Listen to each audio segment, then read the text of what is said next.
Hey there, my name is Igor Breyman, and this is the 5th episode of CVTV Cooking, and today we're going to go on a macaroni and cheese madness. And mac and cheese isn't that hard of a process. Essentially, it's creating a white sauce, boiling some macaroni or some pasta, filling it with cheese, lots of other flavors, and sort of finishing it off in the oven. So first we're going to be working on a white sauce. So why don't I take you to the stove and I'll show you how that's done. So what a white sauce is essentially thickened flour with butter and milk to make it white. And it starts with a roux, which is a French thickener. So to start it, we're going to put 3 ounces of butter, that is 6 tablespoons, into our pot. And I use a whisk, not a spoon, because whenever you're working with flour, you want all the granules to be separate instead of stuck together. Now I'm going to throw in onions. I only have 1/4 of an onion, and this is not going to be for any health or anything, but more so for flavor. Onions add a great savory flavor. Now I am doing it, and I'm not actually frying them, I'm not sauteing them, I'm just going to make them very translucent, a tiny bit clear and soft. That way all the flavors are still in there and all the liquids get out, but it doesn't really evaporate and fry. I'm going to put in all my flour right now, and I have the same amount of flour as butter, 6 tablespoons. I'm going to pour it in slowly as I whisk. Now as you can see, this is when it's really important that you're using a whisk and not a spoon, because this will create a much creamier texture and no clumps.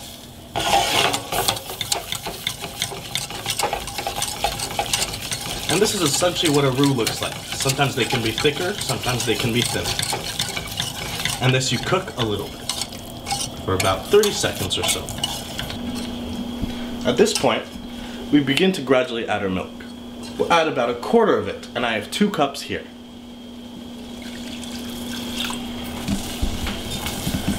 Now with our whisk, once again, as I stated, it's important that you're using one because this is going to break up every single granule of flour and incorporate it with the milk. Now as this begins to heat up, that's when you'll see it begin to thicken. At this point you can't. Flour thickens because it gelatinizes with heat. That's why cakes get stiff, that's why cookies get stiff, because the flour cooks and sets. This is essentially what we're doing. It's like making a dough, but a much more liquidy dough, called a sauce. Now this sauce is just starting to get thick now, so let me show you what that looks like.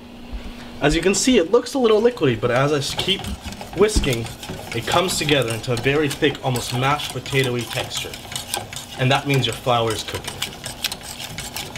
Now since we only added in 1/4 of our milk, at this point, since it's a little thicker, we can add in about another 1/4.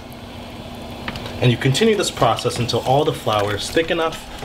Now it can take from 15 minutes up to an hour, based on how much milk you want to add or how much flour you're dealing with. And something I've been told, the longer you cook it, the sweeter the flavor, and you won't be as gritty and powdered. So we're going to put a little less focus on the sauce because it's looking good. In fact, I'm going to put it on the back burner, and let's focus on our pasta now. Now here I have 4 cups of elbow macaroni pasta, and you usually want to boil pasta in 4 times the amount of water. So here I have 16 cups of water, or 4 quarts. That's the same thing as 4 of these containers. Now I think it is very important, almost crucial, to season your pasta water. I've been told in school even, your pasta water has to taste like the ocean. Why? Well, think of it this way. This is the only opportunity you have to season your pasta. It's the only opportunity you have to get any flavoring inside it, because the sauce is only going to be on the outside. The cool thing with elbow macaroni though, it is hollow, so you could sometimes dance around that. But either way, especially in Italy, if you don't season your pasta water, you're getting kicked out of the house.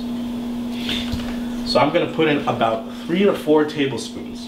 Sounds like a lot, right? But kosher salt really is about half as salty as iodized table salt. So the more you use is really not as crazy as using iodized salt. Now once my water comes back to a boil, these are going to go in. The package says boil them for 10 minutes. I'm going to do 5 because I'm going to finish them off in the oven anyway. So our pasta's done cooking. It's been about 5 or 6 minutes and we're going to drain it now. Just going to grab each handle with something so I don't burn myself and right down into the colander.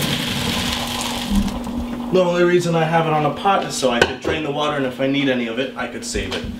Usually you would never rinse pasta, but this time we have to because if we don't stop the cooking process by cooling it down, our pasta will overcook and become a mushy mess. So now that our white sauce is finally done, let me show you what it looks like. This white sauce to me resembles a little bit of a country gravy-like texture, something that you'd find on a chicken fried steak. And this, at school, we call nappe, which is a French word, and let me show you what that means. Nappe means is able to coat the back of a spoon. So if I was to put the spoon in the sauce and run my finger down it, you could see a straight line happen. Now something cool about these white sauces is that as they get cooler, they set and gelatinize, as I said. So let me show you a cool little trick. Just like the cakes and the cookies I talked about, this sets into a straight up form. So you could store it, similar to mayonnaise. Now with mac and cheese, there are no types of rules regarding the types of cheeses you can use. It's really based on preference. The only thing I would say is that certain cheeses have certain profiles, certain character profiles. For example, something like a cheddar blend would be a bit more tangier. Something like a Gruyere or a Gouda would be a bit more butterier. And something like a Parmesan would be a bit more nuttier. So what you really want to do is balance all those flavors to provide a really nice cheesiness. I have a Mexican blend which has queso, jack, a little bit of cheddar. I have Gouda, which is one of my favorite buttery cheeses, and Parmesan, like I stated. Now for those of you that know me, I can't really do anything just normal. I have to do things a little bit more extravagant, a little bit more exciting. So instead of just doing one very cheesy mac and cheese, we're going to do 3 mac and cheeses. And let me show you what the types that we're going to do here. One Mediterranean-inspired mac and cheese featuring feta cheese, some dill, and some oven-dried tomatoes that I can show you guys how to make. And then a crab and chive mac and cheese to go a little bit more of that high-end flair. Now to create these oven-dried tomatoes, similar to sun-dried tomatoes, but it's going to save you a lot of money, I purchased Roma tomatoes. I just realized they are $1.69 a pound, about half the price of all other tomatoes. And honestly, all you do, you chop them as thin as you possibly can. Put them on a cookie tray, or a sheet tray, with non-stick aluminum foil or parchment paper, and into the 250-degree oven for about an hour or so. And you'll come out with nice, crispy-like tomato chips. I have 3 bowls here, and I'm going to put about 1/3 of my pasta into each one.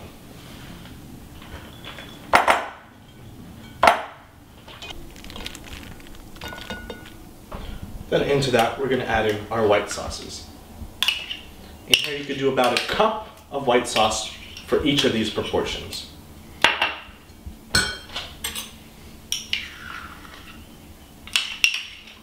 And of course, if it looks a little dry, as you're mixing it, you can always add a little bit more.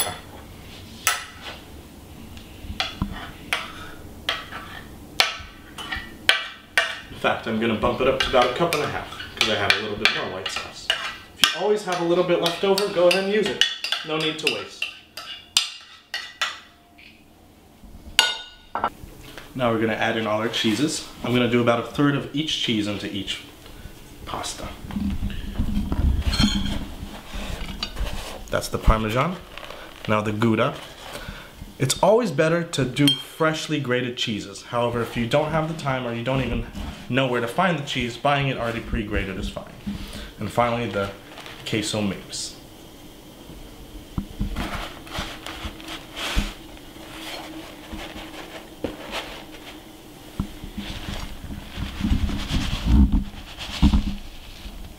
Okay. So the mac on the right, we're going to be leaving plain, so I'll just stir this up in a little bit, get it all constituted and incorporated. This one will be the Mediterranean one. In here I'm going to put in just about 1 tablespoon or 3 of the feta cheese to give it a little bit more of a tangy, salty Mediterranean flair. Here I have a lot of chopped dill, about 2-3 tablespoons as well. And then all my oven-dried tomatoes. You could slice them up, however, I like having a nice thin little chip to almost find within your mac. And this we stir up as well.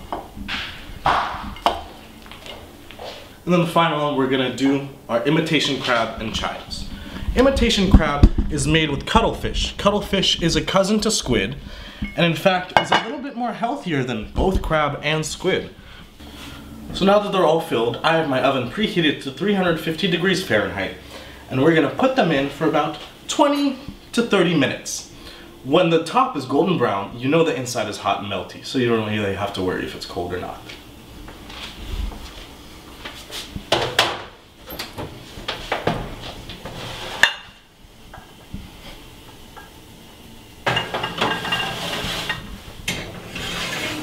And here I have one done macaroni and cheese.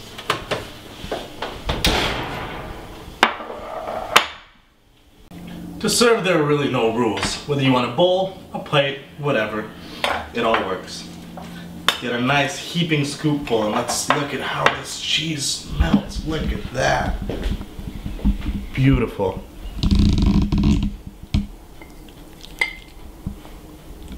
And I like to garnish it with a little bit more cheese, some Parmesan because it's some of my favorite, and a little bit of fresh cracked pepper. And there you go. Macaroni and cheese a la Igor. Bon appetit.